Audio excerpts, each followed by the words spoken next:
е създадена през 1993 година в град Плевен с предметна дейност производство на алуминиева дограма и търговско обзавеждане. Пазарните условия и нужди обуславят бързото разрастване на дейността и заемане на лидерска позиция.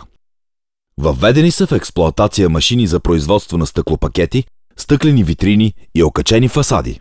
Нов производствен цех. Сертификат по ISO 9001-2000, гарантиращ качество на изработка, монтаж и висока технологична дисциплина.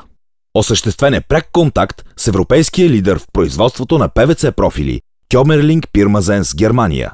Следва сертифициране на фирмата като оторизиран производител на дограма Кьомерлинг и специализация на работници от фирмата в Германия. Заетите работни места са 54, а средната работна заплата 550 лева. Производството е повишено в пъти. 7 са монтажните групи. Е в множеството красиви фасади на жилищни и административни сгради. Инвестициите за 2007 година са 350 000 лева. Целите на фирмата са поддържане на високо качество и увеличаване производителността на труда, чрез техническо обновяване, обучение на персонала и обмяна на опит с партньорите от Германия.